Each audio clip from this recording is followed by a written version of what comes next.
Bonjour à toutes et à tous, bienvenue sur cette session de France Assos. Bienvenue à nos experts. Claude, à toi la parole. Oui, bienvenue à tous les connectés EES et tous les connectés ES et merci de nous rejoindre. Bienvenue aussi à nos experts que je vous présenterai tout à l'heure, ce qui donnera le temps au quatrième expert qui n'est pas encore sur la plateforme d'arriver. Frédéric, je vous présente déjà Frédéric Zenouda, qui est le chef d'orchestre de ce webinaire, de cette conférence et qui va en assurer toute la technique et qui a quelques informations techniques à vous donner. Absolument, merci. Juste pour vous préciser que vous devez être connecté sur Google Chrome pour celles et ceux qui n'ont pas l'habitude de ce format. Donc sur Google Chrome, si vous n'entendez pas ou si vous ne voyez pas, vous n'êtes pas à la bonne connexion, mettez-vous sur Google Chrome, connectez-vous en filaire.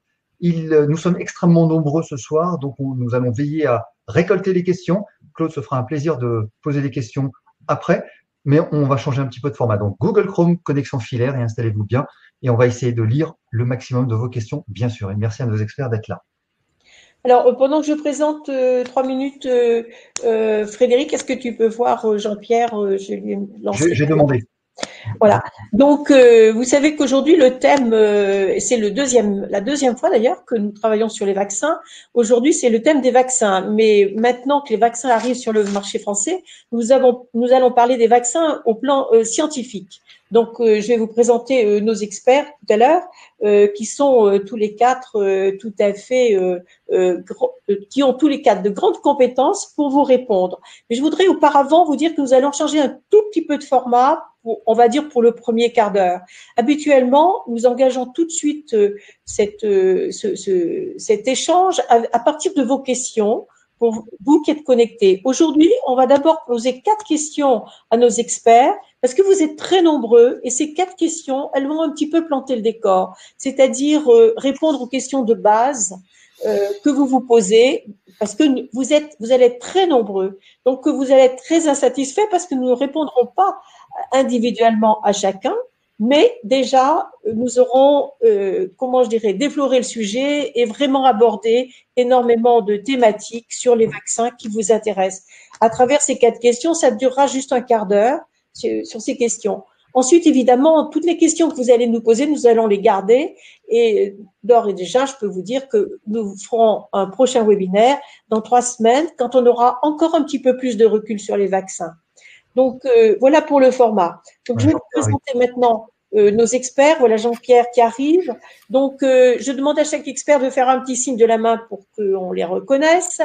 Donc, Elisabeth Bouvet, que vous avez, pour certains d'entre vous, déjà vu sur cette plateforme, qui est professeure en infectiologie.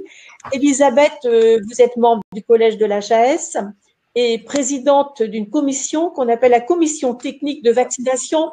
Vous nous en direz peut-être un petit mot tout à l'heure pour nous dire ce qu'on y fait dans cette commission, qui est un maillon indispensable de la chaîne de la stratégie vaccinale en France.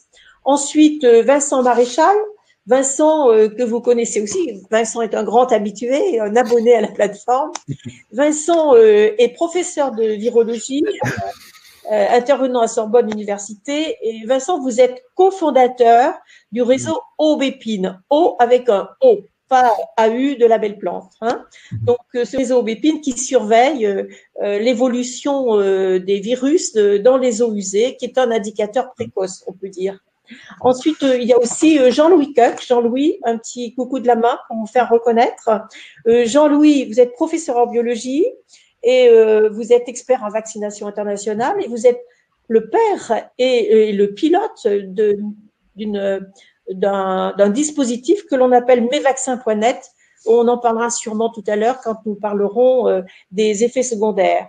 Et Jean-Pierre Thierry, qui a disparu. Donc il relance parce que sa connexion. Il relance. Donc Jean-Pierre qui va revenir, que vous connaissez bien, qui est conseiller médical de notre collectif France Asso Santé, qui est par ailleurs spécialiste de santé publique. Et Jean-Pierre est aussi notre représentant à la commission de la transparence de la Haute Autorité de Santé. Jean-Pierre, peux-tu faire un petit coucou pour qu'on te reconnaisse là? Jean-Pierre est là.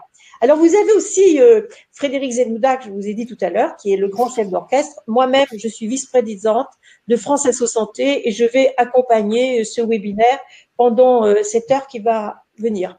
Il y a aussi notre président de France Asso Santé qui s'appelle Gérard Raymond et qui nous écoute, bien entendu, et qui va nous lancer un message. Donc, si nous pouvions avoir le message de Gérard, merci de le mettre en ligne. À tout de suite. Attendez, je me suis trompé. Voilà. Et voilà, Gérard. Chers amis, bonjour. Et tout d'abord, permettez-moi de vous souhaiter une bonne année et de vous dire qu'il nous faut garder espoir. L'espoir qui va nous permettre effectivement de construire un avenir meilleur. Et nous en avons bien besoin. La campagne de vaccination est lancée. Certes, il y a quelques couacs et nous aurons peut-être l'occasion, dans d'autres webinaires, d'en reparler de la stratégie et de la logistique. Cependant, aujourd'hui, notre interrogation se porte sur les vaccins. Selon l'OMS, il y en aurait 72 de connus. Du Pfizer à l'AstraZeneca, en attendant Sanofi. Nous avons compris qu'ils étaient différents. Mais en quoi cette différence est-elle faite? Leur conservation, leur administration sera-t-elle différente en fonction de leur spécificité? Enfin, la deuxième dose, nous l'avons bien compris, n'est pas un simple rappel, mais fait bien partie intégrante de la vaccination. Et quels seront forcément les effets secondaires de l'ensemble de ces vaccins?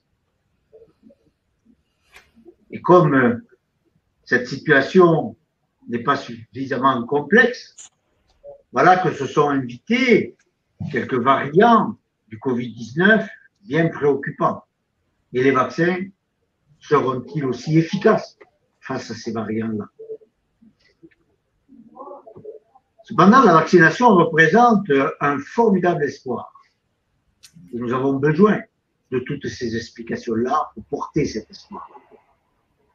Nos experts vont donc tenter de nous éclairer sur ces nouveaux vaccins, ARN messager, à vecteur viral, recombinant, réplicatif et bien d'autres. Qui sont-ils ces vaccins? Comment fonctionnent-ils? Écoutez le webinaire. Bon, merci beaucoup Gérard pour cette introduction. Et tout de suite, voilà que notre président a donc introduit la première question que là on va poser à Elisabeth Bouvet. Elisabeth, est-ce que vous pouvez nous parler des vaccins qui arrivent sur le marché? On sait qu'il va y en avoir, il y en a beaucoup dans les tuyaux, 72 qui sont actuellement en évaluation préclinique, 63 qui sont des candidats vaccins en essai clinique. Ça fait beaucoup de monde. Mais quels sont ceux qui nous intéressent, nous, les Français, on va dire pour les 3 mois ou les 6 mois qui viennent? Très bien. Donc, je vais essayer de répondre à cette question le plus complètement possible parce qu'on ne sait pas encore tout. Comme vous savez, ça change assez rapidement. Comme vous le savez certainement, nous avons actuellement 2 vaccins qui sont arrivés en France et qui sont disponibles. Le premier, c'est le vaccin de Pfizer-BioNTech, qui est un vaccin ARN messager et qu'on a en la plus grande quantité. Le deuxième est celui de Moderna, qui est aussi un vaccin ARN messager. Ces 2 vaccins, grossièrement, ont les mêmes modes d'action et ils sont tous les 2 administrés en 2 doses. Le prochain vaccin que l'on attend, c'est le vaccin d'AstraZeneca, qui devrait arriver très rapidement, d'ici une quinzaine de jours, c'est-à-dire qu'on pense que l'autorisation de mise sur le marché devrait être obtenue fin janvier, c'est-à-dire, vous voyez, on est le 20 janvier, donc c'est extrêmement proche. Et dès qu'il y a une autorisation de mise sur le marché qui est donnée, au niveau européen puis français, la Haute Autorité de Santé et donc la Commission technique des vaccinations, que je préside, doit définir la place de ce vaccin dans la stratégie vaccinale française. Donc, le prochain, c'est AstraZeneca. Celui qui arrivera après, donc AstraZeneca, excusez-moi, c'est un vaccin à vecteur C'est un vaccin vecteur, je pense que les autres interlocuteurs en parleront. Le vaccin suivant, c'est le vaccin de Janssen qui devrait arriver très peu de temps après, vers le mois de février-mars. Voilà, pour l'instant, on en est avec ces 4 vaccins dans les 3 mois qui viennent.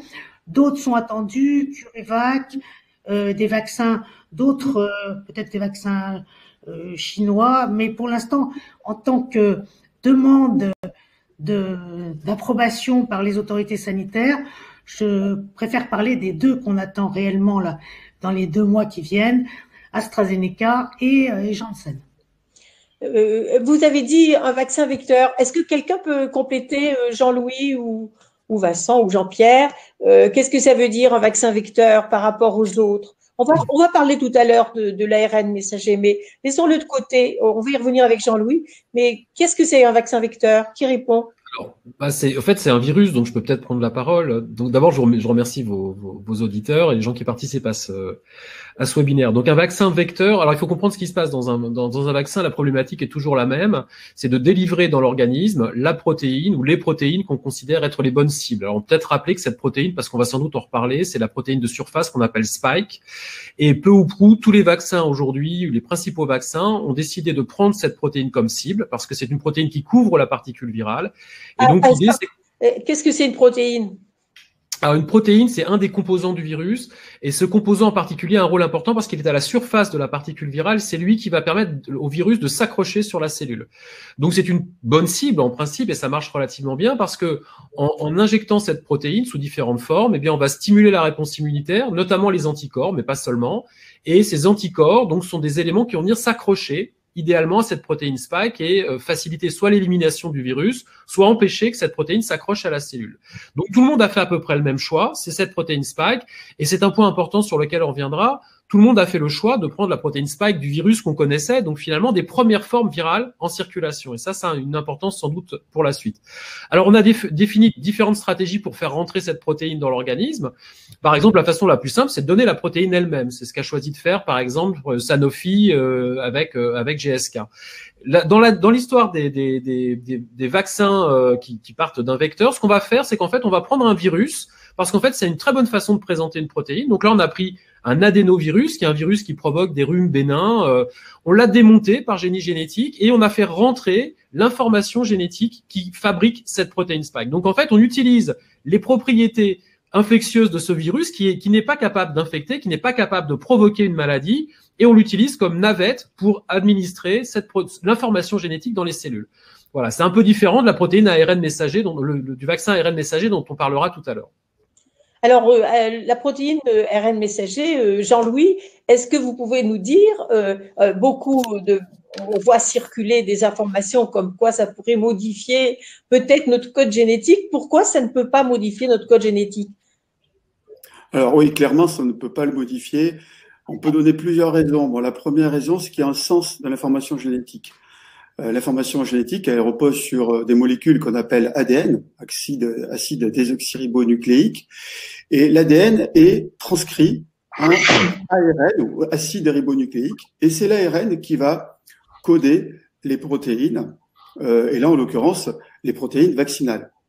Donc, on ne peut pas avoir de retour en arrière dans le corps humain parce qu'il n'y a pas d'enzyme qui permettrait de transformer dans le corps humain l'ARN en ADN. Donc, il y a un sens de l'information et donc déjà, ça nous protège. Deuxièmement, l'ARN administré avec le vaccin passe dans le cytoplasme des cellules et pas dans le noyau. Or, l'ADN se trouve dans le noyau. Donc, il n'y a pas d'intégration possible de l'ARN dans le noyau puisque cet ARN se trouve dans le cytoplasme.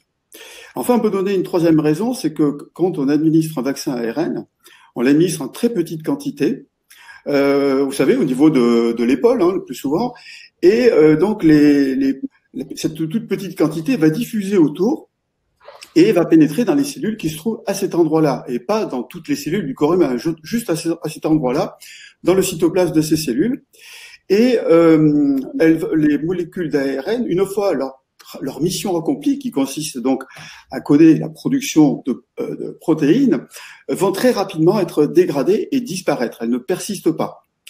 Donc tout ça fait que finalement on est très rassuré. Et puis si on veut rassurer encore plus, il faut savoir qu'on a 1000 moyens de recevoir des quantités phénoménales d'ARN, des moyens naturels ou des moyens d'autres moyens très connus, comme par exemple si quand on vous vaccine contre la rougeole, ben vous recevez de très grandes quantités d'ARN et personne ne s'en émeut.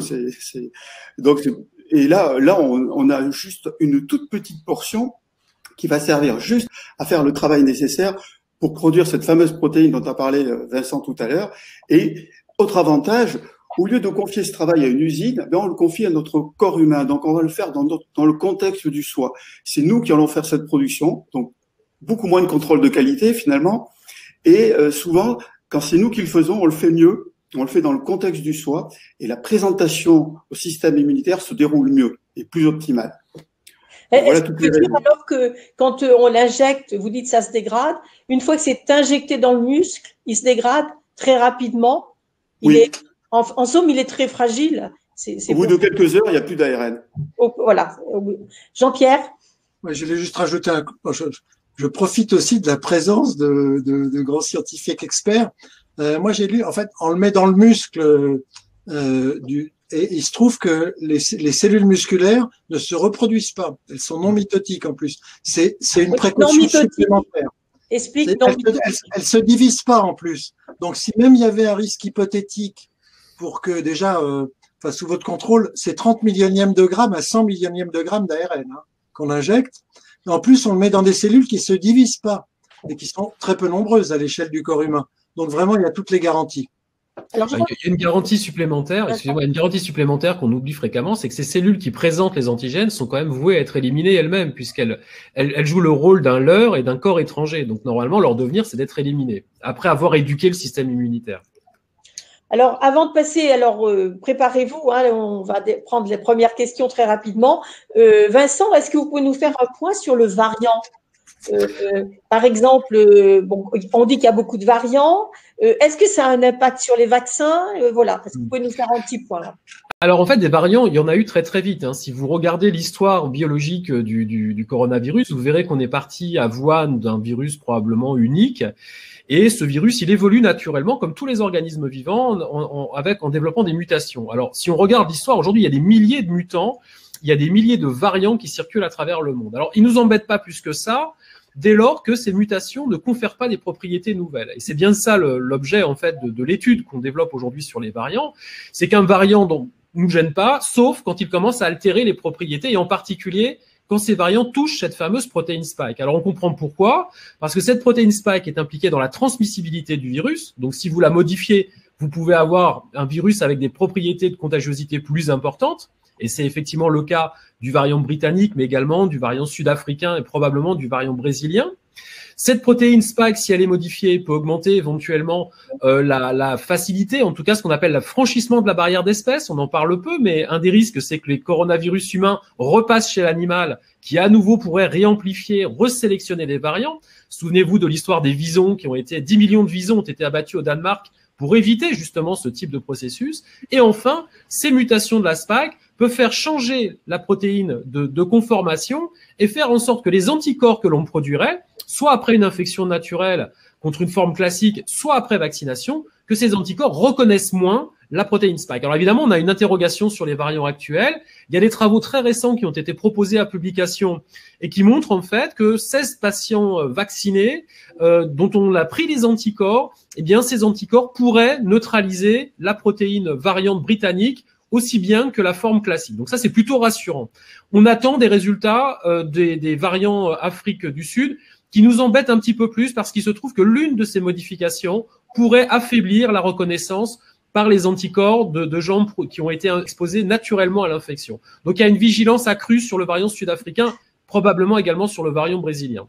Merci beaucoup. On peut peut-être passer aux questions. On a encore, nous-mêmes, on en a beaucoup en réserve, mais il faut prendre celles qui sont attentes, Frédéric. Il y en a pas, évidemment, il y en a pas mal. Alors, les vaccins ARN ne risquent-ils pas de déclencher une très forte inflammation et aggraver certaines pathologies inflammatoires, comme la polyarthrite rhumatoïde, et après on décline sur les pathologies auto-immunes. Bon, la polyarthrite en est une, mais les pathologies auto-immunes, est-ce que l'inflammation risque de diminuer le système immunitaire déjà fragile sur des pathologies auto-immunes, déjà? Elisabeth, on a des données qui sont remontées déjà lorsque vous avez étudié ce vaccin en commission. Pour l'instant, les vaccins ARN n'ont pas de contre-indication connues puisqu'ils sont très bien tolérés et l'autorisation de mise sur le marché qui a été donnée par l'agence européenne et puis les agences des différents pays n'ont pas retenu de contre-indication, ce qui veut dire que en dehors de la grossesse, puisque on conseille de ne pas administrer le vaccin par faute d'information. Hein. C'est pas parce qu'il y a de risques particuliers, mais c'est parce qu'on ne sait pas, car dans les essais thérapeutiques, il n'y avait pas de femmes enceintes, des essais vaccinaux, il n'y avait pas de femmes enceintes. Mais il n'y a pas, à ce jour, de contre-indication connue à l'administration de ces vaccins ARN. Il y a un petit point de vigilance toutefois sur les gens qui sont sensibles au choc anaphylactique. Hein. Ça a été signalé en Grande-Bretagne assez rapidement.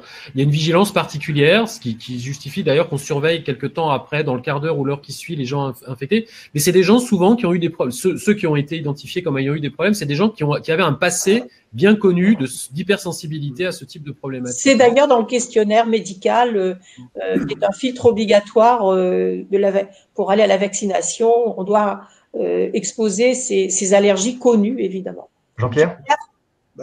Non, mais je laisse parler Jean-Louis, j'allais dire la même chose, je suis sûr. Alors Jean-Louis. Oui, alors oui, ce qu'on peut dire d'abord, c'est pas davantage que les protéines. Un problème de connexion tout le monde. In fine, on a le même résultat. Bon.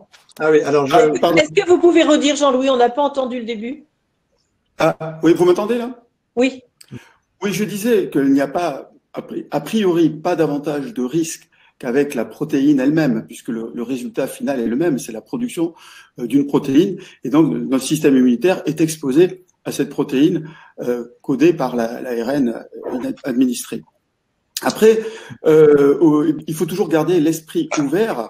Bien entendu, s'agissant d'un nouveau vaccin, il faut être toujours par principe vigilant. Ce qu'on peut dire aujourd'hui, c'est qu'on raisonne en termes de bénéfice-risque.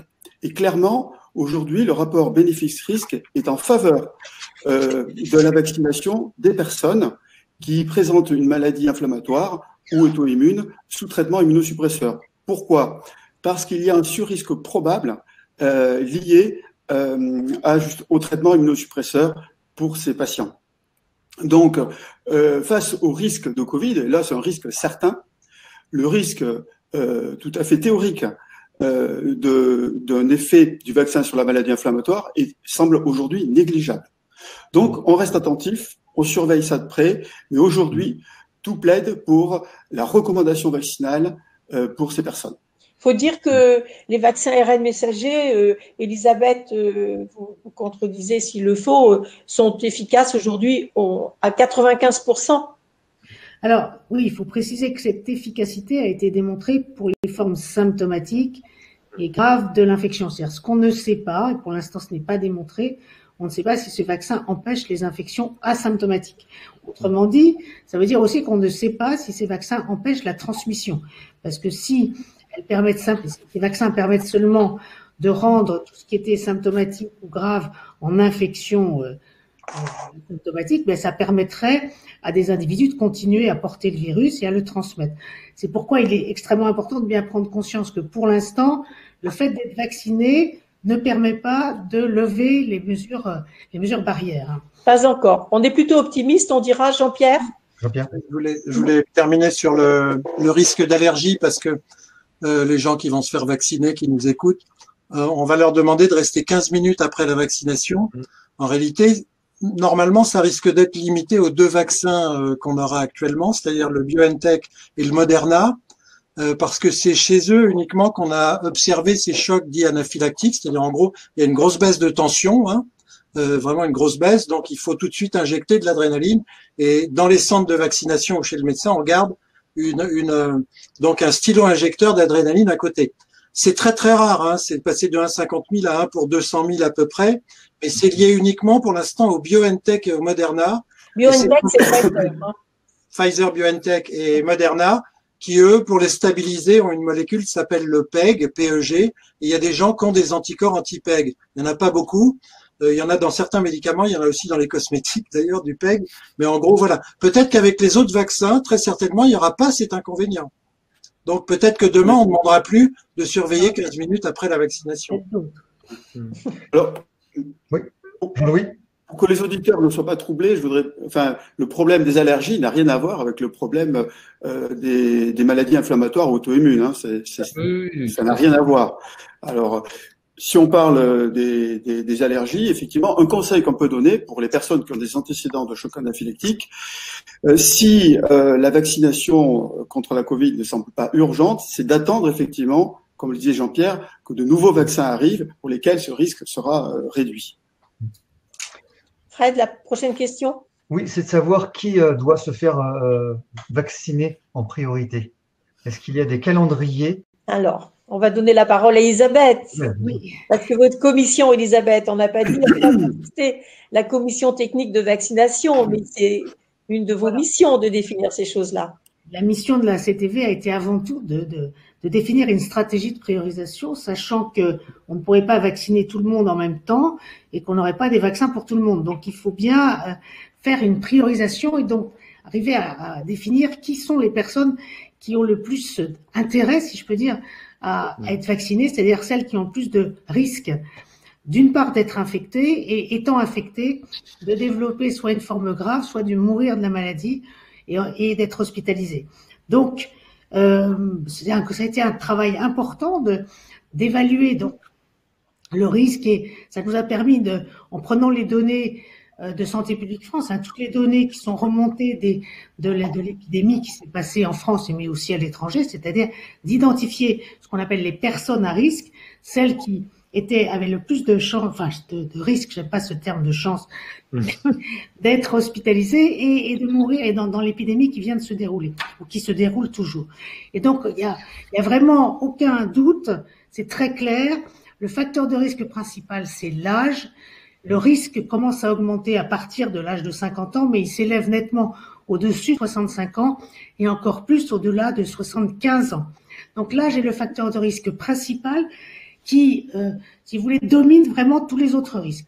En dehors de l'âge, il y a des maladies chroniques, des états pathologiques chroniques qui confèrent un risque supplémentaire de faire des formes graves, indépendamment de l'âge, mais qui souvent s'ajoutent à l'âge. Et donc, je peux citer, par exemple, le diabète, l'obésité, les maladies pulmonaires chroniques, l'insuffisance rénale chronique, le fait d'être hémodialysé, les gens qui sont porteurs de greffe d'organes solides. Je vais pas tout vous citer parce que… Cardiaque, pardonnez-moi Elisabeth, mais cardiaque aussi, parce que la question a été posée. Cardiaque, vasculaire. Vasculaire, c'est plutôt les gens qui ont des hypertensions sévères non contrôlées.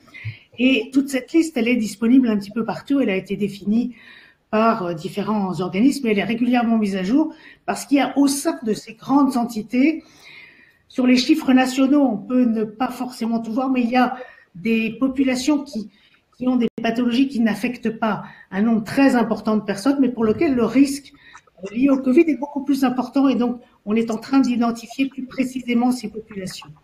Donc, pour revenir à votre question, qui est prioritaire actuellement et qui doit se faire vacciner en priorité?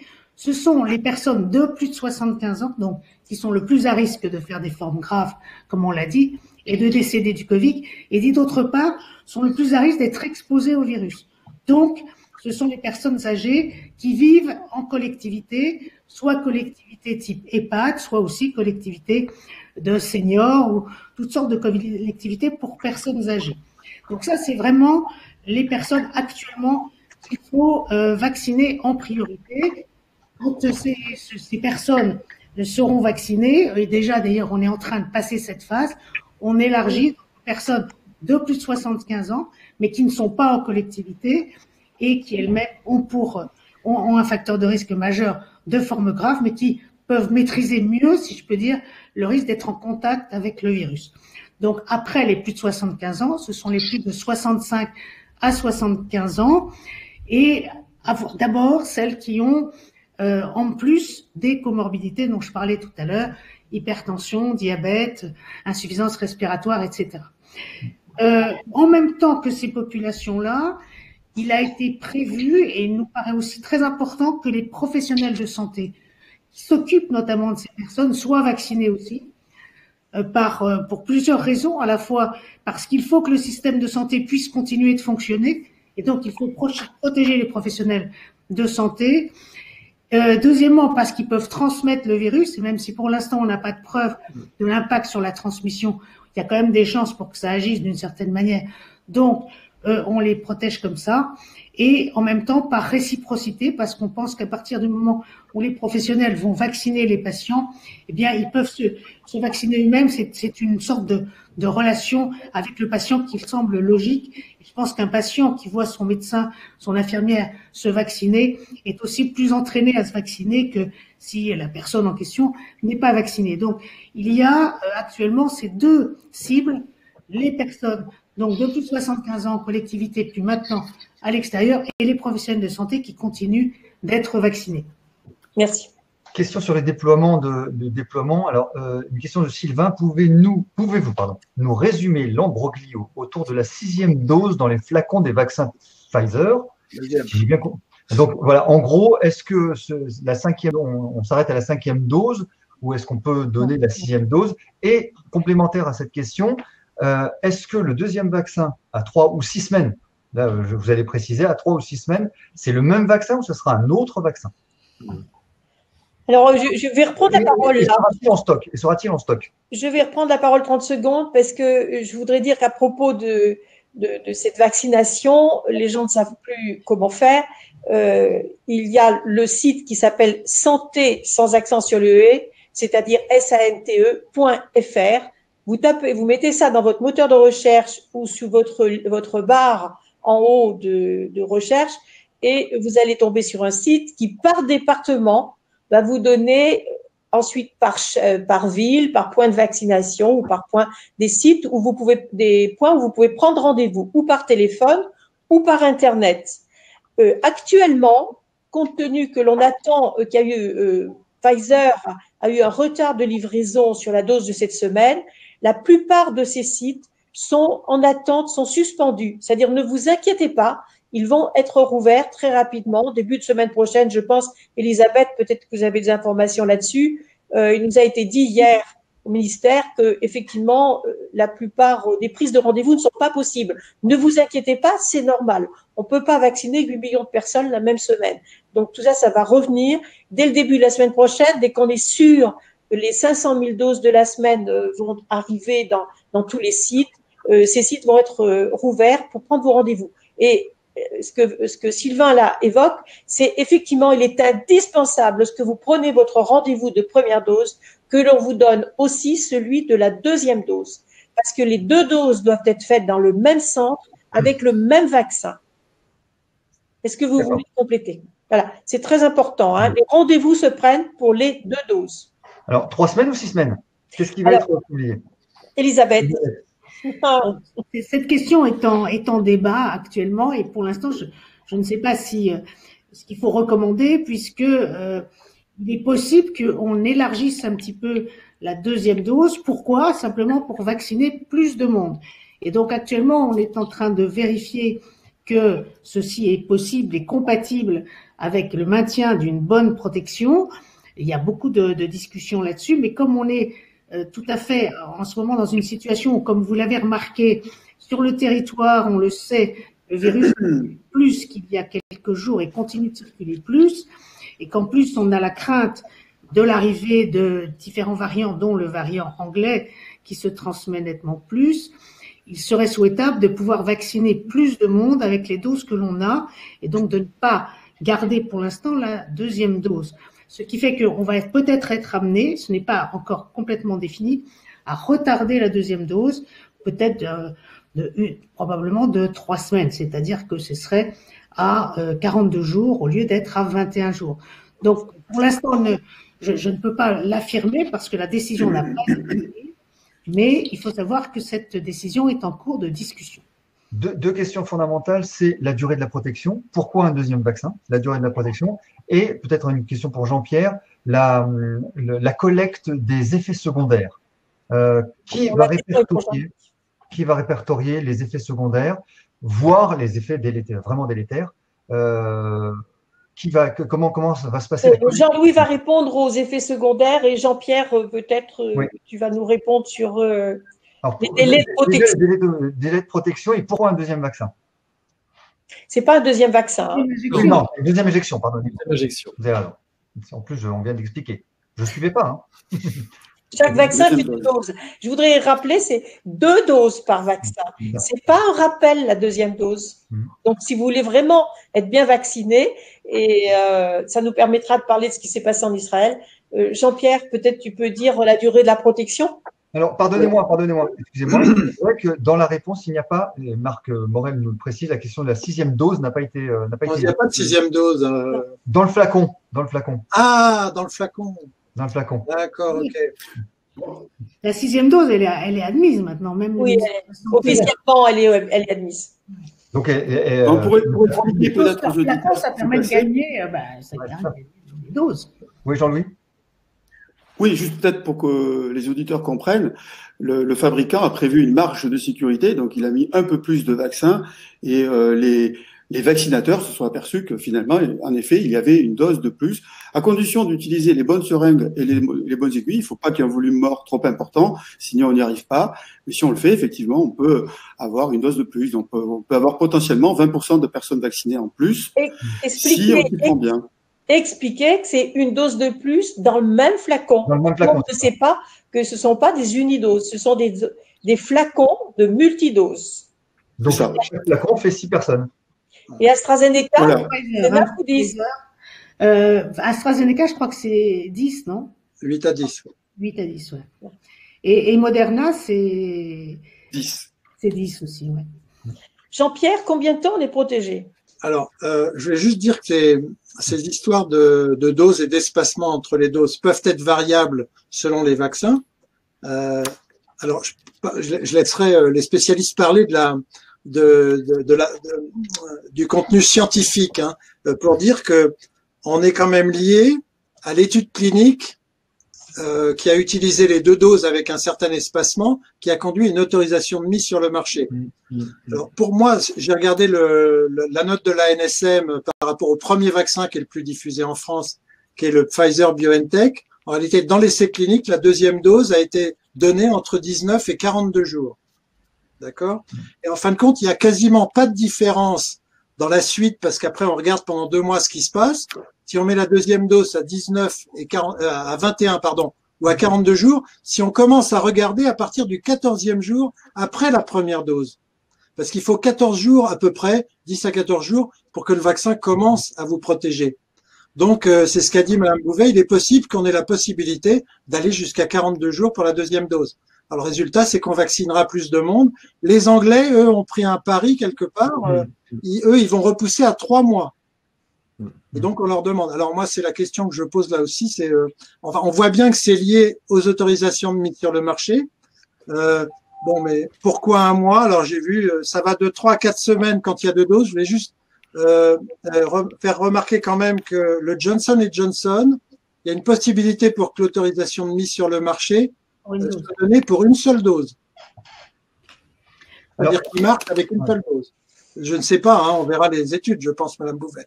Et vous avez Juste pour préciser que c'est la même chose que Janssen. Hein. Moi, j'ai parlé de Janssen tout à l'heure. Oui, mais Janssen, c'est Johnson & Johnson. C'est le même vaccin. C'est juste pour préciser. Mais tout à fait d'accord. Il y a un schéma à 1 dose et il y a un schéma à 2 doses. Ce que vous nous expliquez, Jean-Pierre, c'est que le délai d'action du vaccin pourrait expliquer pourquoi il y a des réinfections après vaccin. C'est cela? Bon, alors, ça permet de passer le message. Entre la première dose et 14 jours, on peut attraper le Covid-19. D'accord? Donc, le vaccin, il n'a pas encore donné ses effets pour la plupart des personnes. Oui. Alors, Vincent, voilà, et puis après. Oui, non, juste pour dire que ce qui a été montré, et dit assez clairement, hein, c'est qu'après la première dose, il y a une protection de 50% et qu'on arrive à plus de 90% après la 2e dose. Donc, ça rejoint ce que disait tout à l'heure Claude, c'est-à-dire que le vaccin, effectivement, pour montrer son activité maximale, là, on parle bien de Pfizer et du Moderna, donc c'est bien 2 injections. Hein. Et pour AstraZeneca, alors là, il y a un petit peu plus de flottement. On parle de 70% de protection, mais quand on regarde l'étude, on se rend compte qu'il y a eu un flottement sur la première dose qui n'a pas toujours été administrée de la même façon. Et on s'est aperçu, c'est un peu paradoxal et ça intéresse tout le monde en fait, c'est que les gens les mieux protégés sont ceux qui ont reçu une première dose en moindre quantité. Et donc c'est un peu étonnant, c'est un peu surprenant, mais il semblerait, alors je sais pas, il y a d'autres experts qui pourront nuancer, je sais pas si ça a été confirmé, mais a priori il y avait quelque chose d'assez étonnant dans le premier essai AstraZeneca. Jean-Louis et Elisabeth après. Jean-Louis. Alors, pour préciser ces histoires de doses, il faut rappeler comment fonctionne un vaccin. Donc, un vaccin, finalement, va permettre d'éduquer le système immunitaire. Et la réponse immunitaire, ça prend du temps. Ça prend plusieurs jours. Et il faut en gros 15 jours pour obtenir une première réponse immunitaire suffisante pour combattre les virus. Donc, pendant les 15 premiers jours, là, il faut savoir qu'on est encore vulnérable, qu'on peut être infecté. Et qu'en plus, il faut continuer à porter le masque après, parce qu'on ne sait pas, comme l'a dit Elisabeth, si le vaccin protège contre la transmission. Bon, voilà, ça c'est la première chose.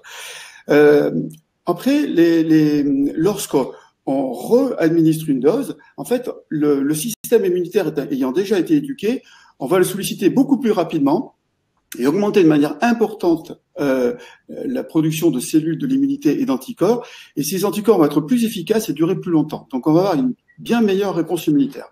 Après, tout ça, évidemment, est très variable selon les vaccins, mais d'une manière générale, ce qu'on sait, c'est que quand on respecte ce rythme de dose, ce sont des intervalles minimums. Il faut absolument maintenir une durée minimale entre deux doses. Là, c'est 19 jours, comme l'a dit Jean-Pierre. Donc, il ne faut pas faire moins, parce que là, on pourrait avoir des problèmes de moindre réponse ou d'anomalie de la réponse.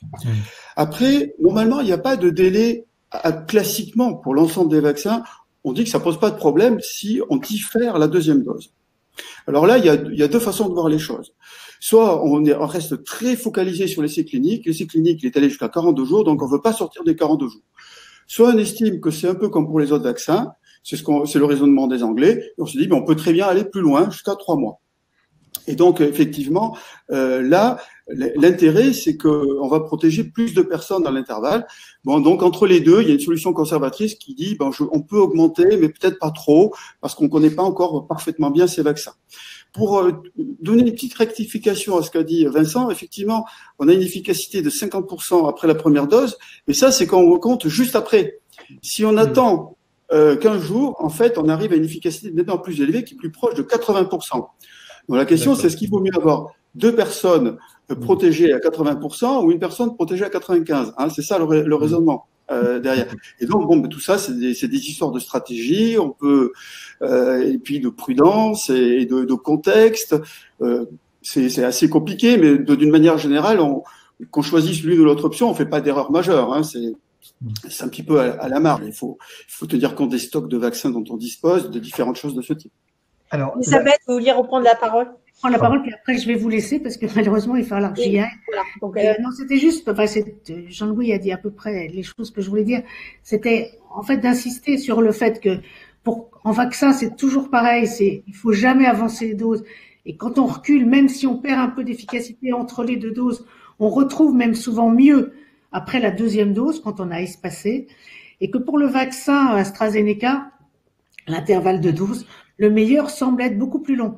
C'est plutôt 12 semaines, c'est-à-dire 3 mois. Hein. Et ça semble meilleur donc on aura moins ce problème, donc, avec AstraZeneca de 2e dose qu'avec les 2 premiers vaccins ARN. Elisabeth, avant que vous ne partiez, c'est peut-être une question pour vous, je suppose, mais quand les autres vaccins vont arriver, pourrons-nous choisir le vaccin ou qui décide du vaccin? Écoutez, les vaccins n'auront pas les mêmes caractéristiques, notamment de capacité de protection, par exemple, en fonction de l'âge. Ça va être différent, ils vont pas avoir les mêmes indications. Donc, je pense que pour chaque vaccin, il y aura des cibles privilégiées, si vous voulez. En fonction du fait qu'ils protègent AstraZeneca, pour l'instant, on n'a pas beaucoup de données pour les personnes les plus âgées. Pour certains vaccins, on va avoir une action sur la transmission et pas d'autres. Il y a des vaccins qu'on va pouvoir administrer chez l'enfant, etc. Donc, et ceux qui donnent des réactions de type immunoallergique ou pas. Donc, finalement, je crois que, en fonction de ce qu'on va connaître des caractéristiques des vaccins, on aura des profils d'indication qui seront un peu différents. Et après, je pense que ce sera vraiment du cas par cas, selon la personne elle-même, son âge, ses caractéristiques, son mode de vie, et ça se discutera avec le médecin qui fait la vaccination, je pense. Elisabeth, juste avant de partir, on entend que les vaccins ARN messagers, il y en a plusieurs, il n'y a pas que Pfizer et Moderna, donneraient une immunité plus importante, c'est-à-dire que vraisemblablement, on serait obligé de se faire vacciner moins précocement s'il faut une nouvelle vaccination dans un an, par exemple. Est-ce qu'on a des choses là-dessus, des données? Moi, j'ai pas de données sur la durée de la protection d'aucun des vaccins. Enfin, lui, à plus long terme que 6 Voilà. mois, que des différents vaccins qu'on Parce qu'ils disent que l'ARN messager se rapprocherait dans son mode de réaction de l'immunité naturelle. Peut-être que Jean-Louis aussi peut. Oui, mais les vaccins à vecteur aussi agissent À aussi vecteur d'une aussi. manière par l'ARN qui va faire produire la protéine d'intérêt et donc réagir l'organisme de la même manière. Donc, enfin, écoutez, moi je pense que c'est vraiment trop tôt pour donner des indications. Donc, Avant que vous la prochaine fois. Merci. Avant que vous ne partiez une dernière fois, on vous demande si nous tous avons été vaccinés. Moi, j'ai été vaccinée. Pas encore. Moi, j'aurais aimé être vacciné et je rentre dans une population qui est non à risque sur la base de l'âge et qui par ailleurs a été infectée au mois de mars dernier, donc je rentre vraiment pas dans les personnes prioritaires pour l'instant. Moi, je l'ai été aussi au mois de mars, mais je crois qu'on ne doit plus avoir beaucoup d'anticorps. Alors, il y a eu un débat, on a été, alors peut-être que Mme Bouvet pourrait nous dire ce qu'on en pense des gens qui ont été infectés. Je pense qu'on n'est pas prioritaire, mais c'est non, on ça? n'est pas prioritaire. Alors, on a dit que c'était possible. En tout cas, il faut attendre au moins 3 mois. On ne sait pas quelle est la durée de l'immunité. Et actuellement, il y a un certain nombre de gens qui ont été infectés, qui sont en train d'être revaccinés, semble-t-il parfois avec des réactions un petit peu différentes. Donc, je pense que là, il y a besoin d'un... On attend un peu. Donc, merci beaucoup, Elisabeth. Pour clore, Elisabeth, on n'aura pas, ce sera vraiment en fonction de la typologie de la personne que le vaccin sera attribué, c'est ça? Oui, quand on aura plusieurs vaccins, je pense qu'on pourra discuter comme, si vous voulez, déjà des vaccins existants, que je pense, le pneumocoque, par exemple, en fonction de si c'est un enfant, si c'est un adulte, on va pas prescrire le même vaccin. Donc, je pense qu'il y aura ça. Peut-être qu'il y aura des vaccins qui pourront être administrés à la même personne, mais à ce moment-là, le choix se fait. On va vous libérer. On savait que la deadline, c'était 45. Donc, merci infiniment. Et Jean-Pierre va prendre la parole tout à l'heure. Merci. Merci Isabelle. Jean-Pierre, le corollaire, c'est de savoir qui décidera. C'est le médecin? Non, je voulais dire, il y a une question de phasage, ce qu'a présenté Madame Bouvet, c'est-à-dire en commençant par les gens à risque, pour diminuer le risque d'hospitalisation de forme grave et mortelle. Donc, il faut tenir compte de l'arrivée successive des vaccins sur le marché. Et en réalité, donc, vous savez qu'on sait à peu près quels sont les vaccins qui vont arriver sur le marché français, puisqu'ils ont été précommandés au niveau européen. Donc, il y a 3 vaccins ARN messagers qui représentent un peu plus de la moitié des doses. Il y a 2 vecteurs viraux, dont l'AstraZeneca. C'est quoi les 3 ARN messagers? Pfizer, BioNTech, Moderna et CureVac. Et CureVac, voilà. D'accord. Donc, ensemble, ils ont été commandés pour plus d'1 milliard de doses par la Commission européenne. Donc, on a une chance sur 2 de recevoir des vaccins à ARN messagers. Et les 2 autres vecteurs viraux, c'est l'AstraZeneca et le Janssen pour 800 millions. Et il y a 2 protéines, le Novavax.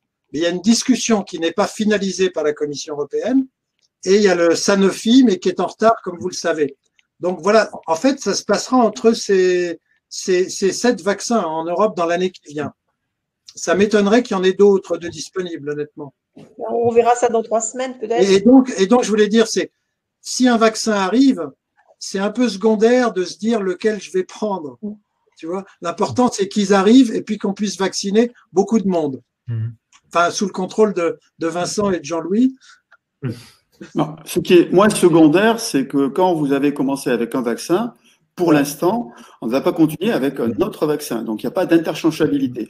Peut-être qu'il y en aura pour les vaccins ARN plus tard, si on a plus de connaissances, parce que c'est vrai qu'ils ont un mécanisme d'action très similaire, et on pourrait penser qu'ils devraient être interchangeables. Mais pour l'instant, ce n'est pas le cas et il ne faut pas le faire. Donc, il faut être très vigilant sur cet aspect-là. Et oui, puis on voit qu'il y a des vaccins qui ont pas donné pour l'instant de très bons résultats. Je pense au vaccin tué chinois dont on a parlé, Sinovac, qui a pas l'air alors même si on n'a pas tous les détails, ça a pas l'air exceptionnel. Et puis il y a une piste qui est intéressante. Alors j'ai pas regardé le degré de maturité du projet, c'est les vaccins à administration nasale. Qui méritent qu'on les regarde quand même parce que l'immunité nasale, c'est justement une immunité qu'on sollicite au moment de l'infection. Et donc là, encore une fois, il y a peut-être un point d'intérêt dans l'avenir à garder un œil sur ces vaccins un peu originaux qui peuvent ouvrir des perspectives différentes. Je ne sais pas ce qu'en pense Jean-Louis, mais je pense qu'il y a aussi quelque chose à réfléchir dans cette direction-là. Oui, je suis d'accord parce que, en effet, ces vaccins, en principe, stimulent l'immunité locale avec des IgA. et donc empêche. Qu'est-ce que ça veut dire IgA? Alors IgA, ça veut dire immunoglobuline de type A, d'isotype A. Alors en fait, ce sont des immunoglobulines, c'est-à-dire des anticorps qu'on trouve au niveau des muqueuses et qui donc ont la possibilité d'empêcher la présence du virus sur les muqueuses et donc la transmission. Ces vaccins pourraient avoir la propriété d'empêcher la transmission du virus, ce qu'on n'a pas encore évalué pour les vaccins existants. Et ça, ce serait très intéressant, évidemment. Il y a déjà des vaccins par voie nasale qui existent, notamment contre la grippe, et qui sont utilisés chez les enfants. Et chez les enfants, ces vaccins marchent mieux que les vaccins inactivés. Elle en est où où est-ce que, dans quelle phase ils sont actuellement, ces vaccins? On a parlé déjà la semaine dernière de type nasal. Où est-ce qu'ils en sont dans la recherche? J'ai pas révisé avant de venir. Je crois à ma connaissance, c'est pas très avancé. Hein, c'est pas. Non, Peut-être évoquer les effets secondaires. Voilà. Peut-être revenir sur les effets secondaires. Vincent, vous voulez parler d'autre chose? Vincent, avec non, c'était ça. Non, c'était. Voilà. On va passer aux effets secondaires. Alors, quels sont les effets secondaires à court terme, à moyen terme et à long terme, ça on ne sait pas. Connus. Voilà. Connus évidemment. Et peut-être c'est ce que vous avez évoqué aussi, le fait que c'est pas parce qu'on est vacciné qu'on ne doit pas respecter encore les gestes barrières. Juste un mot avant de passer la parole à nos experts.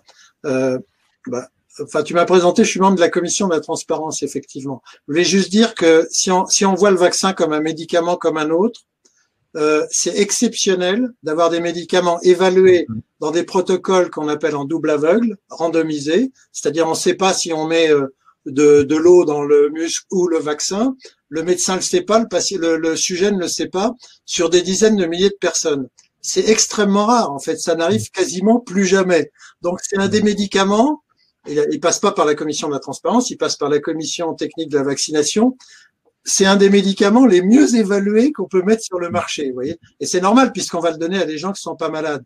Mais je voulais juste signaler ça quand même, c'est que c'est fait dans des études qui portent sur des très grands chiffres, des très grands nombres, et souvent on autorise des médicaments sur le marché, alors pour des gens malades, qui sont faits sur des tout petites populations. On dit qu'aujourd'hui, il y aurait 50 millions de personnes dans le monde qui auraient été vaccinées, mais comme ça qu'on prend le vaccin chinois, on ne sait pas trop les effets, qu'est-ce qui remonte comme information. Donc, on va parler un petit peu des effets indésirables. Jean-Louis, peut-être déjà en premier. Aujourd'hui, les effets indésirables observés et rapportés sont les effets attendus qu'on observe habituellement après la vaccination, c'est-à-dire des effets locaux et généraux. Au niveau local, c'est une douleur au point d'injection, une rougeur, un petit gonflement, tout ça résolutif très rapidement en 3 jours. Au niveau général, c'est une fièvre modérée, autour de 38, qui baisse très rapidement, une fatigue, des douleurs musculaires ou articulaires également rapidement résolutives. Il y a ces réactions allergiques graves dont on a parlé tout à l'heure et dont on commence maintenant à connaître un peu mieux la fréquence. Donc c'est une fréquence très faible, alors qui est plus élevée que pour le vaccin contre la grippe. Là, elle a été estimée à 1 pour 1 million. Là, on est peut-être à 1 pour 100 000 ou 200 000.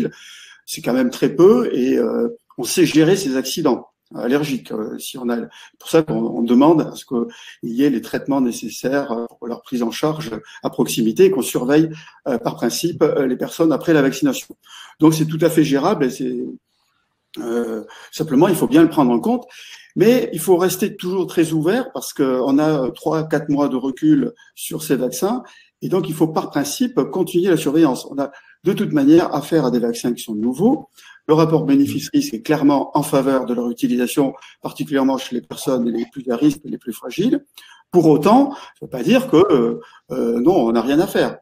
Alors aujourd'hui, il y a un système de surveillance qui est en place, qui est un système assez classique de surveillance passive, qui consiste, lorsque une personne présente un effet indésirable, à lui permettre de le déclarer sur un portail de signalement, qui est sur signalement, un portail gouvernemental de signalement, signalement.gouv.fr. Les professionnels de santé peuvent également déclarer la survenue d'un événement indésirable post-vaccinal. On parle souvent d'événements quand on ne sait pas si ce qui est observé est lié ou non à la vaccination. Il faut faire une étude pour voir s'il y a réellement une responsabilité du vaccin. C'est pas toujours facile. Alors, de ce point de vue-là, nous, on a défendu l'utilisation de d'autres outils qui permettraient de renforcer la pharmacovigilance. On a d'ailleurs commencé à les mettre en œuvre de façon à recueillir de manière systématique auprès des personnes vaccinées la survenue ou la non-survenue d'un événement indésirable post-vaccinal. Et idéalement, il faudrait comparer les résultats obtenus à un groupe contrôle vacciné, par exemple, avec le vaccin contre la grippe ou d'autres vaccins administrés chez les adultes pour voir si ce qu'on observe est plus important que ce qui est attendu ou ce qui est observé pour d'autres vaccinations. Donc, il faut être par principe vigilant pour bien mesurer le rapport bénéfice-risque. Aujourd'hui, étant donné la forte épidémie à laquelle nous sommes confrontés, le rapport bénéfice-risque est de manière extrêmement claire en faveur de la vaccination. Mais ça sera peut-être moins évident pour des personnes plus jeunes, moins à risque. On sait aussi qu'il y a un bénéfice important, on sait qu'il y a des Covid longues, on sait qu'il y a d'autres, il n'y a pas que des problèmes de forme grave, il y a d'autres problèmes que le vaccin permettrait d'éviter. Mais tout ceci mérite un examen continu, soigneux, réactif en temps réel. Réactif, c'est important parce que comme on est dans la nouveauté, il faut détecter rapidement. Il faut dire aussi qu'il y a des études qui vont être menées, mais là, on n'aura pas les résultats tout de suite. Il y a des études qui sont menées conjointement par l'Agence nationale de sécurité du médicament et des agences d'épidémiologie pour aller plus loin dans l'étude de la tolérance du vaccin. Vincent. Oui, Vincent, oui, je suis navré, je vais être obligé de vous quitter. Je voulais juste vous remercier les gens qui nous ont écoutés. Merci beaucoup, Vincent. Malheureusement, je vais être obligé de. Si vous aviez juste un mot à nous dire en conclusion, qu'est-ce que vous nous diriez? Ce que je dirais, c'est que je note depuis un mois une évolution, notamment dans la population générale. Les Français étaient très vaccino-sceptiques, vous vous en souvenez, hein, on parlait de plus de 50% des gens qui ne voulaient pas se faire vacciner. Aujourd'hui, je vois beaucoup de gens qui s'inquiètent de ne pas être vaccinés, donc même si c'est pas forcément les mêmes étalons, j'ai l'impression qu'on est en train de renouer un lien de confiance, mais c'est grâce à ce que vous faites aussi, c'est grâce à la communication qui est faite en transparence, à la fois sur le bénéfice conféré par les vaccins, sur les risques, et je pense que ça œuvre beaucoup à se réapproprier au pays de Pasteur, on le dit souvent, hein, c'est encore mieux au pays de Jenner, mais eux, ils sont restés, on l'a vu, très, très vaccinaux. Vincent, avant de partir, vos études sur les eaux usées, qu'est-ce qu'elles donnent actuellement? Est-ce qu'il y a une propagation du virus? Est-ce qu'il y a une diminution? Est-ce qu'on pense qu'après les fêtes, il va y avoir un pic? On annonce un février et mars dramatique. Est-ce que vous êtes sombre ou clair? Alors on suit une soixantaine de villes maintenant de façon séquentielle. Dans beaucoup de villes dans lesquelles le virus circulait peu, il recircule de façon plus rapide. Dans les régions de France, je pense notamment au Grand Est, où il circulait déjà beaucoup. On voit pas grand-chose, mais on pense qu'ils étaient malheureusement déjà à un niveau de circulation très élevé. On l'a dit très tôt, hein, on l'a vu nous les premiers signaux dès le 4-5 janvier. Malheureusement, il semblerait que sur les territoires où on a vu une réaugmentation dans les eaux usées, on soit en train de se dire aujourd'hui que malheureusement la situation est en train doucement mais sûrement de se dégrader. Donc ça reste un marqueur probablement relativement prédictif, précoce de ce qui peut se passer après. Donc on est très vigilant et on a une inquiétude particulière sur les variants. Donc on a développé des travaux de recherche dédiés à la recherche du variant dans les eaux usées et on commence à avoir des résultats. C'était ça la question. Est-ce que vous faites tout à fait dans les eaux usées aussi? On fait des PCR ciblés, donc des techniques de détection ciblées, très sensibles pour repérer certaines mutations. Donc ça nous sert de test un peu prédictif. On est en train d'étalonner, hein, ça reste un projet de recherche. Et puis on est passé sur du séquençage maintenant, et c'est beaucoup plus compliqué dans les eaux usées parce qu'on n'a pas une souche virale, mais en fait on a un cocktail de milliers de souches virales. Et donc on est en train de voir si on peut déjà voir apparaître le variant. Et je pense que dans les jours qui viennent, si on arrive à confirmer ce qu'on voit, on pourra communiquer plus voilà. On peut suivre vos résultats sur votre site Aubépine. Voilà, alors oui, je pense ouais, en partie. Merci encore à vous et je suis obligé de vous laisser. Merci à vous. Merci infiniment, Vincent. À bientôt. Au revoir. Au revoir. Donc, sur la suite de la collecte des effets secondaires. Donc, ça, on en a... Oui, la suite sur les effets secondaires. Est-ce que vous pouvez nous expliquer ce qui s'est passé en Israël, par exemple? Jean-Pierre, est-ce que tu peux nous expliquer qu'est-ce qui s'est passé, puisque on sait que certaines personnes vaccinées ont ensuite développé des complications, pas beaucoup, hein, mais… non, voilà. Je suis pas au courant pour Israël. J'ai plutôt regardé… pas eu la deuxième dose. Alors, il y a eu la Norvège. L'interprétation de la Norvège, j'ai regardé. Israël, j'ai pas regardé. Mais Jean-Louis, peut-être… T'es plus au courant? Je ne sais pas ce qui s'est passé en Israël. Non, je suis pas plus au courant que toi. Donc, il faut bien dire que c'est des personnes qui n'ont pas eu la deuxième dose, qui n'avaient pas eu la deuxième dose. Mais est-ce qu'on ne savait pas s'ils avaient développé la maladie dans le délai des 14 jours pour qu'on soit protégé ou pas? C'est très clair, c'est ce que disait Vincent. Si on regarde depuis le début, il y a plus de Covid dans ceux qui ont le placebo, hein, ça c'est très clair. Mais tout le temps, en fait, sur les 3 mois où on a observé, il y en aura toujours. Par contre, si on prend les 15 premiers jours de ceux qui ont été vaccinés, etc., s'ils font pas attention, ils vont attraper le Covid. D'accord? Donc, on n'est pas protégé par la première dose avant 2 semaines. C'est ça qu'il faut retenir. Et après, on reste éventuellement contaminant, c'est pour ça, mais Jean-Louis l'a dit, qu'on garde le masque et qu'on fait attention. Parce qu'on n'a pas la preuve que la contamination va baisser. Alors, moi, peut-être une question qu'on a vu nous circuler sur nos réseaux avant, là, c'est est-ce que, par exemple, puisqu'on connaît les effets indésirables les plus fréquents, ce sont les céphalées, hein, les maux de tête, ce sont certaines douleurs aussi, et puis des coups de fatigue, évidemment, un syndrome grippal et de la fièvre. Est-ce qu'on peut le prévenir, par exemple, si on prenait un paracétamol ou bien un anti-inflammatoire, ce qu'on appelle les INS? Est-ce que ça pourrait avoir un effet favorable ou au contraire défavorable? Ça pourrait avoir un effet et les prévenir. Mais pour l'instant, ce n'est pas recommandé. Si une personne présente de la fièvre, alors elle pourra prendre du paracétamol. Mais le faire de manière systématique, ça mériterait d'être évalué auparavant. C'est ce qu'on a fait pour certains vaccins. Le vaccin Bexsero, par exemple, qu'on administre chez les enfants, il est systématiquement associé du paracétamol, mais il y a une étude qui a montré qu'il n'y avait pas d'effet, notamment sur la réponse immunitaire. Car en effet, ce qu'on craint, lorsqu'on inhibe la réponse inflammatoire, c'est d'avoir une moindre efficacité du vaccin. C'est ce qui a été observé dans certaines études pour certains vaccins. Pas pour le Bexsero en l'occurrence. Donc pour ce vaccin-là, à ma connaissance, on n'a pas de données, donc je n'ai pas connaissance qu'on ait recommandé de manière systématique le paracétamol de manière préventive. Donc personnellement, moi je pense qu'on peut pas le recommander aujourd'hui. Jean-Pierre, surtout pas prendre des anti-inflammatoires. Bon. Je crois dans un des bras d'évaluation du Moderna, il y avait un paracétamol, enfin du paracétamol dans le bras d'évaluation. Question sur les vaccinations. Excuse-moi, surtout pour les plus. En fait, les réactions, apparemment, dans les études cliniques, elles sont plus importantes chez les gens jeunes. Pourquoi? Parce qu'ils ont une réaction immunitaire plus forte, peut-être. Et il y a moins d'effets secondaires chez les gens plus âgés. Il y a moins d'effets secondaires chez les gens plus âgés. On parle des effets secondaires normaux de cas de grippe dans un pays. Alors, justement, c'est une question de Sylvain sur les comparatifs d'effets secondaires, a priori, jusqu'alors, entre les vaccins classiques de la grippe ou de la gastro et celle du Covid actuellement. Ceux du Covid. Oui. Est-ce qu'il y a autant d'effets secondaires? Le vaccin contre la grippe, il est particulièrement bien toléré. La réactogénicité, comme on dit, des vaccins ARN, c'est à peu près similaire à celle qu'on observe pour d'autres vaccins adultes. Donc, c'est-à-dire les réactions bien sûr, qui n'ont rien à voir avec celles de la maladie, qui sont même attendues. Mais il ne faut pas que ça dépasse un certain niveau. Donc, il y a une certaine réactogénicité, mais qui n'est pas du tout excessive et qui semble tout à fait acceptable pour ce qu'on en sait aujourd'hui. Alors, on déplore un certain nombre de coupures, mais il est 18h et tout le monde se met sur la bande passante. Donc voilà, depuis le confinement. Donc j'imagine que c'est à cause de ça. Pardonnez-nous, c'est pas de notre fait, mais si vous voulez assister aux quelques minutes oui, il faut se reconnecter.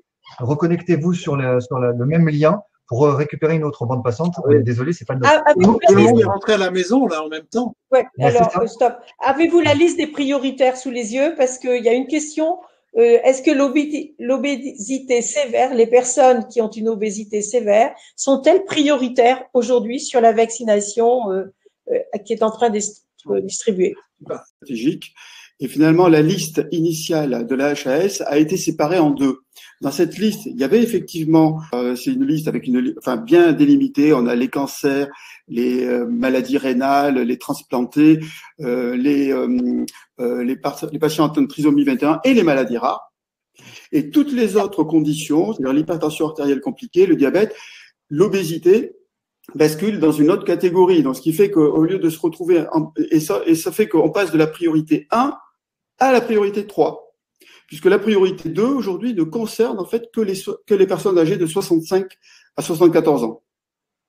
Alors qu'avant, il y avait beaucoup plus de catégories de personnes. Maintenant, on a priorité 1, on retrouve à la fois les personnes qui vivent en EHPAD, les personnes âgées de 75 ans et plus, les priorités dont on vient de parler, les professionnels de santé ou du milieu médico-social âgés de 50 ans et plus. Donc ça, c'est la priorité 1. Priorité 2, on a les 65 à 74 ans. Et priorité 3, c'est là qu'on retrouve les comorbidités dites légères, pour lesquelles on n'a pas un niveau de preuve élevé, celles pour lesquelles on a un niveau de preuve élevé, mais qui ont été séparées des très hautes priorités. Donc là, ils sont tous regroupés dans la même priorité 3. Donc c'est sûr que les personnes obèses ont un risque nettement plus élevé que d'autres personnes qui se retrouvent dans la même catégorie, avec cette façon de distinguer les facteurs de risque. Et puis après, on arrive aux priorités 4 et 5, où on ne sait pas encore quand est-ce que ces personnes vont se faire vacciner.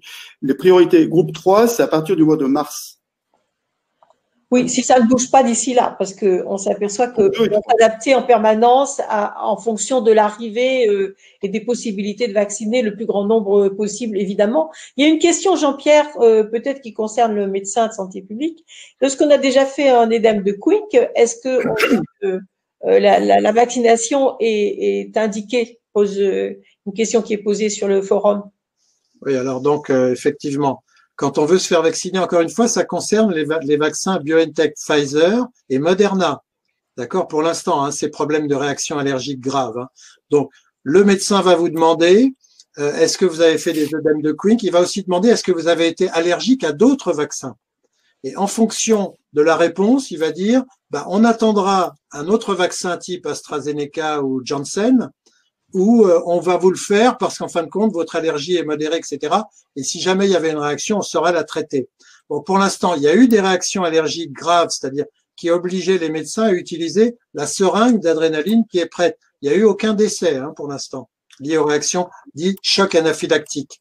C'est bon. Maintenant, j'ai des gens, oui, qui ne sont pas fait vacciner avec le BioNTech, Pfizer, ils faisaient des œdèmes de Quick. Le médecin leur a dit, on attendra. Donc, faites très attention jusqu'à la première dose de l'AstraZeneca le plus tôt possible. Avant de clôturer, je voudrais que tous les deux vous répondiez à cette question, qui est une réponse extrêmement difficile, qui a été posée plusieurs fois aussi. Quelle est la durée de la protection, disons, une fois qu'on a eu le vaccin complet, c'est-à-dire ces 2 doses? Qu'est-ce qu'on peut dire? Qu'est-ce qu'on connaît de la durée de la protection? Par exemple, qu'est-ce qu'on a pu déduire des essais cliniques? Tu veux que je parle, Jean-Pierre? Oui. Oui, alors en fait, c'est normal que cette question revienne souvent parce que personne n'a la réponse. Donc, en fait, on manque de données pour répondre. Alors, si on veut aller un petit peu plus loin, on peut spéculer et on peut dire qu'avec l'efficacité très élevée, et inattendue, on ne s'attendait pas à une efficacité aussi élevée obtenue avec les vaccins ARN, on imagine que la protection sera assez longue. Pourquoi? Parce qu'on sait que les anticorps, d'une manière générale, si l'infection à coronavirus ne fait pas exception, ça veut dire qu'il y a une pente de décroissance lente, et donc on peut prévoir que cette immunité, logiquement, devrait durer longtemps. Mais on ne peut pas l'affirmer. C'est le temps qui nous permettra de le prouver, parce qu'il n'y a pas ce qu'on appelle de corrélat de protection. Le corrélat de protection, qu'est-ce que c'est? C'est à partir d'un examen biologique, en l'occurrence le titrage en anticorps neutralisants, c'est-à-dire les anticorps qui sont efficaces pour inactiver le virus. Eh bien, si on arrive avec l'expérience à corréler ce titre d'anticorps à une protection, alors on sera capable de prévoir la durée de protection. Aujourd'hui, on ne peut pas réellement le faire. Bon, on va… Une dernière question. Oui, une dernière question, vas-y. A priori, Jean-Pierre et chers amis, passeport vaccinal ou pas pour pouvoir aller au restaurant, au cinéma?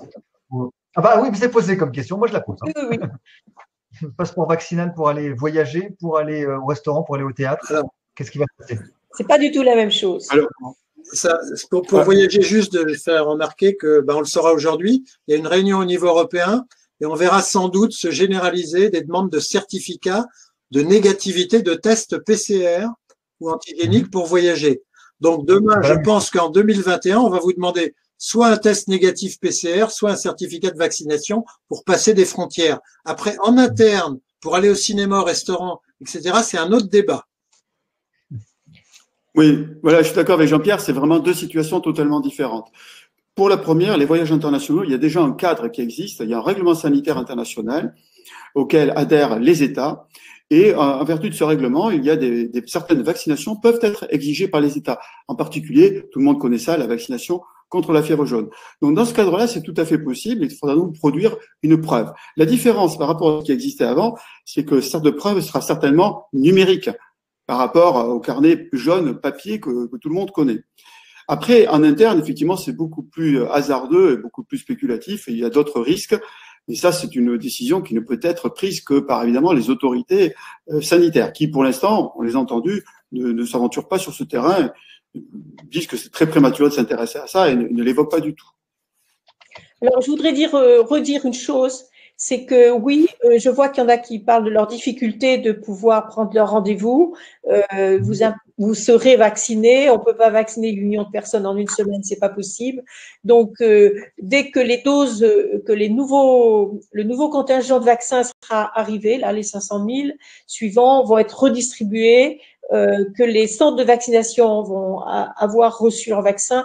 Les rendez-vous pourront de nouveau être pris. Il y a encore quelques centres qui ont quelques rendez-vous, mais s'il faut traverser la France, c'est difficile, évidemment. Il y a aussi beaucoup la question qui revient, ne peut-on manquer la deuxième dose si on espace trop, c'est-à-dire est-ce qu'on aura des vaccins pour faire la deuxième dose? Alors, il faut savoir que normalement, quand on fait une dose de vaccin, on dit ce qu'on appelle, on sanctuarise la deuxième dose, c'est-à-dire on doit la mettre de côté, elle est en réserve, de façon à être sûr de pouvoir assurer les 2 doses à toute personne vaccinée. Donc, on ne sait pas encore. C'est vrai que la HAS, tout à l'heure, Elisabeth nous a dit que la Haute Autorité de Santé avait donné plutôt le feu vert pour une possibilité à 42 jours. La NSM aussi, l'Agence nationale de sécurité du médicament, a dit à peu près la même chose, à 42 jours. Il semblerait qu'on aille vers les 28 jours, mais ça sera confirmé dans les jours qui viennent, très rapidement. Non, voilà. Éventuellement vers les 42. Hein. Non, oui, mais pour le moment, on parle de 28 jours au niveau du ministère. Donc, ça sera confirmé très prochainement. Donc, ça sera peut-être un peu rallongé, mais peut-être pas les 42. Pour aller vers les 42, il faudrait être sûr d'avoir toutes les réserves de deuxième dose. C'est une très bonne question qui a été posée sur ce risque de manque de deuxième dose. Peut-être on va clôturer là-dessus. Sur une question. Non, j'avais une précision justement à ce sujet. C'est que moi, je suis pas inquiet pour ça. Pourquoi? Parce qu'il s'agit de vaccins à ARN et on n'est pas tributaire de difficultés de production d'agents infectieux. Ça, c'est déjà arrivé que vous avez des chaînes de production paralysées parce il y a un contrôle de qualité qui n'est pas passé. Alors là, ça peut être des mois ou des années à redémarrer. Là, c'est un produit chimique, donc c'est beaucoup plus facile à fabriquer et on a une quasi-certitude de pouvoir, même si c'est avec un peu de retard, disposer de vaccins à ARN. C'est là un autre avantage de ce type de vaccin. Voilà. Il faut dire que les choses bougent tous les jours et que c'est normal. C'est quelque chose qui est très nouveau. L'épidémie est très nouvelle. Ces vaccins sont très nouveaux sur le marché. Donc, évidemment, chaque jour, on va avoir des nouveautés. Je comprends que vous disiez ça bouge beaucoup, on n'arrive pas à suivre. Nous allons essayer de vous informer le mieux possible. Donc, notre prochain rendez-vous sera sans doute fixé au 11 février. Ça nous donne 3 semaines pour en savoir plus. 3 semaines pour voir arriver des nouveaux vaccins. Juste avant de clôturer, je voudrais poser une question à tous les deux et surtout à Jean-Pierre. Je voudrais que tu nous expliques, puisque tu es à cette commission d'évaluation des médicaments à la Haute Autorité de Santé. Ce matin, nous avons entendu que chez les sénateurs, on a parlé de produire en France ces vaccins si effectivement ils n'arrivent pas assez vite. Et de les produire sous licence d'office. On va en parler ces prochains jours. Est-ce qu'il est possible d'expliquer à tous nos correspondants connectés, qu'est-ce que ça veut dire, une licence d'office? Une licence d'office, c'est réglementairement de passer par-dessus les limites de la propriété intellectuelle et obliger un industriel à fabriquer un médicament en grande quantité à bas coût. Alors, c'est juste pour aller dans le sens, Biden a émis l'hypothèse aux États-Unis qu'il passera par des licences d'office si jamais il n'y a pas assez de vaccins, parce qu'ils ont évidemment, comme tout le monde, envie d'aller très vite. Ce qui est très important dans ce qu'a dit Jean-Louis sur les vaccins à mARN, c'est que par rapport aux autres vaccins, c'est facile à produire. Donc il y a des discussions même entre Sanofi, qui pourrait produire, s'il est très en retard sur sa production de vaccins, les vaccins de Moderna ou de BioNTech. Donc, on a raison d'être optimiste parce que c'est vrai que c'est une réalité mondiale et qu'il faut vacciner le monde entier, que si nous, on a l'immunité collective, mais si dans les pays voisins, ils ne l'ont pas, ça posera forcément problème. Donc, si vous voulez, pour terminer là-dessus, les précommandes de la Commission européenne, même en enlevant si le Sanofi arrive trop tard, etc., c'est 3 fois la demande potentielle. Hein. Donc, on voit les Canadiens ont commandé 9 fois la dose les besoins potentiels. Donc, ça veut dire aussi que si tout est produit, etc., on redistribuera à d'autres pays, mais ça suffira pas. Mais donc, normalement, les besoins au niveau européen comme au niveau américain dans les pays riches sont largement couverts en théorie, sous réserve que les productions se mettent en place. Voilà. Bon, ce sera donc le mot de la fin. Donc, bien sûr, vous avez posé beaucoup de questions auxquelles nous n'avons pas pu répondre. Vous avez vu que vous êtes très nombreux. Donc, théoriquement, enfin, je pense qu'on vous le confirmera évidemment et vous recevrez les invitations par les voies habituelles et en particulier sur le site de France Asso Santé, mais aussi le site de France Asso Santé dans les régions. Notre prochain rendez-vous serait le jeudi 11 février. Donc, retenez bien cette date. Et puis, merci de vous être connectés, d'être restés si longtemps. Et à très bientôt. Et encore, bonne année à tous. Merci, Claude. Merci. Bonne année. Je rappelle qu'il y aura, oui, il y aura le replay qui sera accessible dès demain sur le site de France Asso. Merci, Jean-Louis. Voilà. France Asso Santé. France Asso Santé. Merci beaucoup. Au revoir à tout le monde. Et merci d'être restés si nombreux si tard. Bonne soirée.